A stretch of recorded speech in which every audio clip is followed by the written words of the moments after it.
Next સવાલ માટે Rustam merchant કચ્છથી જોડાઈ ગયા છે અને જે એમનો સવાલ છે આઈ થિંક એ જ પૂછશે. જી સર, સવાલ પૂછો આપનો.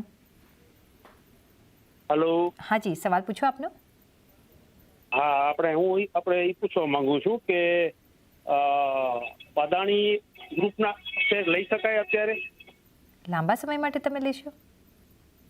ના, ટૂંક સમય માટે. ટૂંક સમય માટે તમે લેશો. જગદીશભાઈ, અદાની ગ્રુપ ઓફ કંપનીઝ પર એક આજ ઓફકોર્સ સવાલ આવી રહ્યો છે, પણ ફંડામેન્ટલી તમે શું વ્યૂ રાખો છો? જો એન્ટ્રી લેવી હોય તો કયા વર્ટિકલમાં તમે લેશો અને પણ શોર્ટ ટર્મ માટે એમને એન્ટ્રી લેવી છે? અમે એક વસ્તુ આ અદાની વિશે મારે ખાસ કહેવી છે કે આના પહેલાં એક હિન્ડનબર્ગનો રિપોર્ટ આવ્યો હતો અને આપણે જોયું હતું કે એમાં એકદમ કંપનીમાં એકદમ વર્ટિકલ એનો ફોલ આવ્યો હતો અને પછી ઘણી બધી ઇન્ક્વાયરીઓ થઈ, મેજર સુપ્રીમ કોર્ટ સુધી ગઈ અને સુપ્રીમ કોર્ટે એને ક્લીન ચીટ આપી. ઇવન સેબીમાંથી પણ જ્યારે કમિટી નિમાઈ હતી એને પણ એને ક્લીન ચીટ આપી અને પછી ધીરે ધીરે કરતાં કંપનીના શેરો ઉપર ગયા.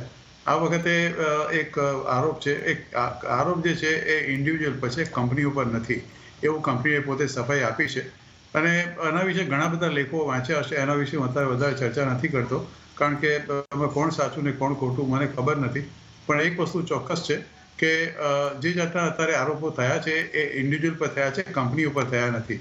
લાસ્ટ ટાઈમ જે થયું હતું એ that was a different issue altogether, પણ એમાં પણ કંપનીને ક્લીન ચીટ મળી હતી. એટલે આ જાતના શહેરોમાં તમારે શોર્ટ ટર્મ રોકાણ કરવું હોય તો બહુ સાચવીને કરવું પડે અને સ્ટોપ લોસ મૂકીને જ કરવું પડે કારણ કે આપણને ખબર નથી કે એનું આઉટકમ શું આવશે. હજી રિસન્ટ જ જ્યારે એક એફઆઈઆર ફાઇલ થઈ છે ત્યાં આગળ જેના પર વોરંટ ઇસ્યુ થયા છે, એનું આગળ શું છે આપણને ખબર નથી.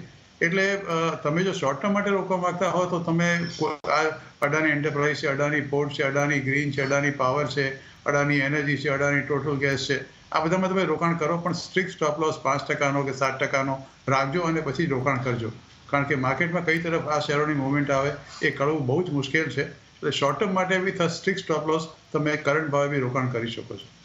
તમે જો રોકાણ કરો તો અત્યારના કયા કાઉન્ટરમાં રોકાણ કરશો જગદીશભાઈ? મારું એવું માનવું છે કે મારી દ્રષ્ટિએ અડાની પોર્ટ્સ જેના વિશે ખૂબ સારા રિપોર્ટ આવ્યા છે.